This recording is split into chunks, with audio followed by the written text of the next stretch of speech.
Hey everybody, Brady here from BGWX. Arctic outbreak incoming and a storm to watch right before Christmas? Take a walk with me, let's break it down here. So here's what we got going on. Right now we're looking at models, right? So we have a storm, right, that's moving through. Actually right now it's very small, but producing snow and freezing rain. That moves through, right? And we'll have some rain that moves through early to midweek, and then we have an interior snowstorm potentially to watch here. Likely rain at the coast. Here's a precipitation model depiction, right? Not always the accurate, especially here on the globals like we talk about all the time, but there is the potential here for something potentially, at least for the interior, to get some snow, and likely more rain for places closer to I-95 and further south. But in behind that is where things start to get, I think, interesting to keep an eye on here. Now, models have been fluctuating, going back and forth in terms of different stuff that could happen. But ultimately, it seems like it's going to be a little too difficult for places like North Carolina, Virginia, in the Mid-Atlantic to likely get involved for a significant event. I won't rule it out completely just because models will, anybody that knows anything about weather models, they know, as we know, they do tend to do some craziness at sometimes, especially when we're, nearly 5 or 6, almost 5 days out, depending on, when exactly or where exactly you live. But you can see here, this is what we're looking at here. 500 millibar vorticity, again, just the level of spin in the atmosphere. But for you newbies here, let me take a screenshot and for example, just so I can draw here and let you see a little bit what I'm talking about. And I didn't need to zoom in, but imagine I'm drawing a vertical column of the atmosphere here, right? I feel like this is very good, especially for everybody that's learning. Again, some people, this is old news, but just follow along, it's still good, right? Imagine this is the top of our atmosphere and this is the surface, right? We call that 1,000 millibars right there, right? That's 1,000, right? And then if we draw here in the middle, right, these are where we start getting to the upper levels of our atmosphere here. That is 500 millibars, right? And then we have below that, we have 700, right? And then we have 850 below that as well, and then we have 250 up here. All right, so those are some of the important levels of the atmosphere that we do look at, and 925 is below 850, right? So you can see that are the levels of the atmosphere we look at. We're looking in the upper levels of the atmosphere right now. Give us just an idea under the hood, right, to better show where a lot of those, when you look at those model runs, a lot of times those precipitation maps often get misused and are oftentimes not accurate. And a lot of times too, they're 6-hour totals. Precipitation type, so it's not actually what you would see on radar over the course of 6 hours potentially, and they're just oftentimes, right, they're not important enough to really show the picture of what matters, what we're looking at for 4-5 days from now, right? We care about what's happening December 20th to 21st, not what the model show on that precipitation type map for right now. For the 20th to 21st, it doesn't matter too much, right? So now with some of those details hashed out of the way, I think this gives when I look at this at face value, we typically look for a trough to go somewhere around neutral, just west of where we live and south, right? And for people in the Northeast, especially, right where I live, and we do have that a little bit, but we are missing a little bit consolidation. We're a bit messy because if we still look at the flow here, if we slide this out here to North America at 500 height millibars, right? We're looking at how strong the spin was at 500 before. Now we're looking at the height anomalies, right, compared to usual here, just to give some perspective. And the blue is your trough there and the red is your ridges. So when breaking this down, we did see from 0Z, we did see that eastern ridge build back in a little bit and that western ridge push back up a little bit. What we still need to continue to do a little bit is we would like to see the more people can comment on what their opinions and stuff, but I'm just going to break it down for what could happen, because sometimes people aren't always right. That's just the reality. So people have their opinions. That's fine. I'm going to break it down how I'm going to break it down, and I'm going to stick to it. So we have this eastern ridge here. The more this can build in behind it, this builds in behind. If I delete this again, you can see that ridge there. You can see this is, you can see our late week storm that comes, we see that eastern ridge still there, and it's going to build back in behind that, right under that storm, basically, that comes a part of the polar vortex here. And that is your polar vortex. So if I take a look at this setup here, zoom in a little bit more, one of the problems we are running into just a little bit is we still our polar vortex is connected to our trough. And you would think, well, isn't that good? That means we have Arctic air. Yes, but this is suppressing our system a little bit too much currently, and you can see broadening out our trough, making it a little bit too progressive. We would like to consolidate that energy a little bit better, and one way we could help do this is in the angle of our ridge out here and the eastern ridge out here, potentially building back in stronger and further west, can help trap the system a little bit more, or at least slow it down more, so that if we look at 500, if we look at here back to, we're still at 500 here, if we go to the vorticity, right, again, that's how strong the spin is. It's just good to be able to detail where our system is. Go to North America, zoomed out here. You see this piece that comes in behind it here, right? This is, right, if we slide here, boom, you see this piece that comes in behind it. This is, right, your system here, but you see this piece that comes in behind it. I'm really intrigued about this. I think the sooner that catches up, or vice versa, the slower this, the more this slows down.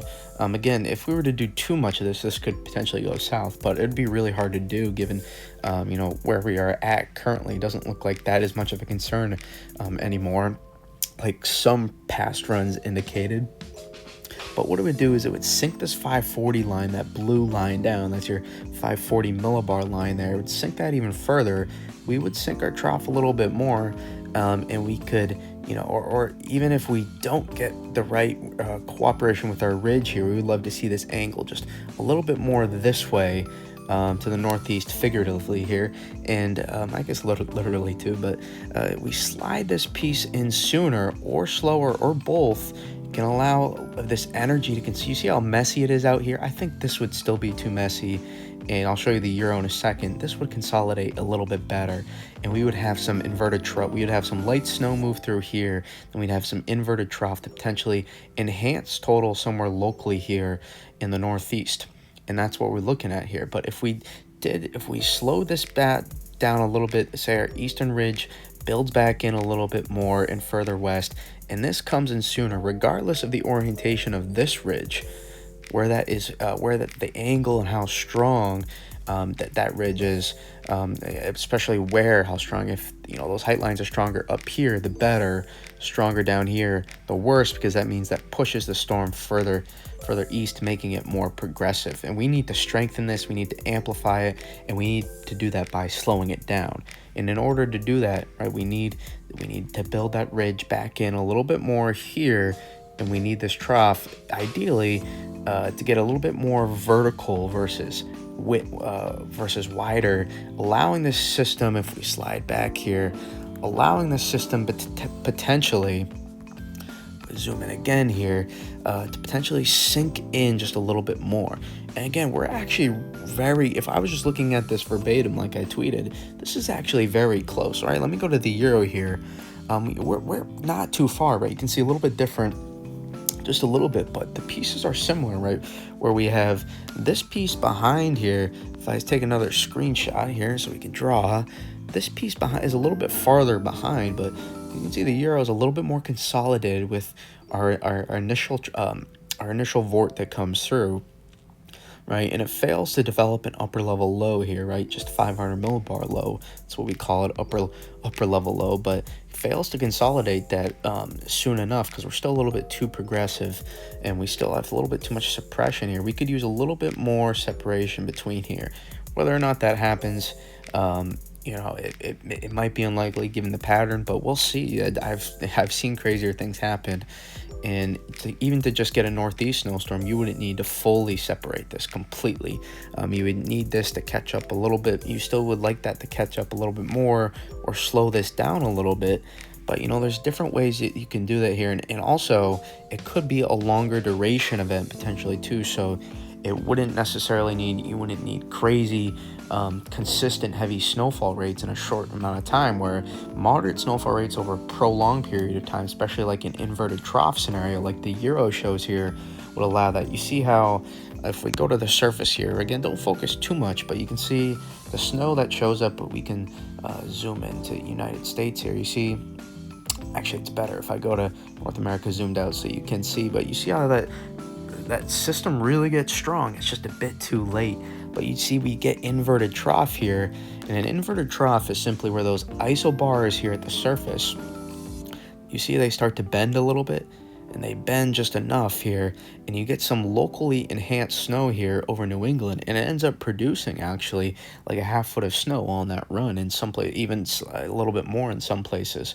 But it's again, we don't need to focus on exact totals, still about 5 days out, but you can see here there's a lot of in between here. So I would say at a minimum there's a chance of a light snow event here at a minimum, and there's going to be a snowstorm to potentially watch, because you see how close that is.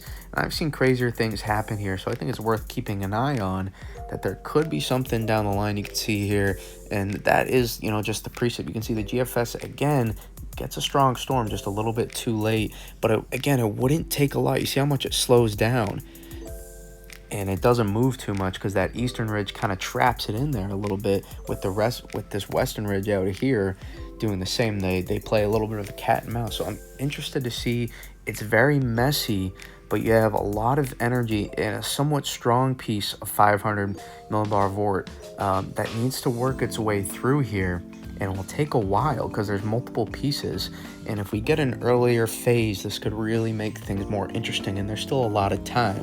Now, if we do the opposite of everything I just said, then this may not, there could be some light snow potentially, but maybe not even that. This gets too progressive, and you really limit your chances for getting a snow event, because not only, even if you get some precipitation further south into the, let's say in the Carolinas or Virginia or something, you may not have enough cold air then to deal with. But that doesn't look like the most likely scenario to happen right now. But what am I talking about? Even if it's not a ton of snow, look how cold we get here on the backside. We get potentially our coldest temperatures of the year here. If I slide to the surface and we go to temperature here, you can see we get very, very cold, likely our coldest temperatures of the year on the backside. You can go to Celsius, and that 0 degree line is where it goes from that purplish to that light, gray green area, and you can see that we get very cold in this weekend. You can see, look at those temperatures, potentially minus 20, 25 degrees below 0 Celsius. And then if I go here Fahrenheit, you can see, look at those temperatures below 0 in Fahrenheit. As well, we get very in the potentially northern New England, so we could get very cold. You look at the Euro, and again the same thing, even colder actually on the Euro. Some of those below 0 temperatures making it into New England, so in the Smokies as well. So it's going to get very cold potentially. You can see though, I mean we could get below freezing even into Florida, maybe to keep an eye on. It could be close. A little too early to say, but again, it's going to get very, very cold next weekend, or this weekend I should say. So keep an eye again. So any snow that does hold, we'll likely be able to hold on to it until Christmas. Again, it's a little too far out to say what happens exactly on Christmas Day. There could be some sort of smaller system or bigger. It's too hard to say, to keep an eye on potentially on Christmas Day. But that is what we got going on. So if we're going to be breaking this down, I'm all likelihood going to be going live tonight. So keep an eye on that. I just didn't feel like there was enough to go off of here enough changed for me to go live tonight, but I do live stream, so be on the lookout for that here. Consider subscribing if you're new, like the content if you enjoy the analysis here. Again, we cover these the whole winter, and I feel like we're pretty unique here. We do some good analysis here, different than some others on the platform here on YouTube. So appreciate everybody watching, and hope you all are having a happy holidays.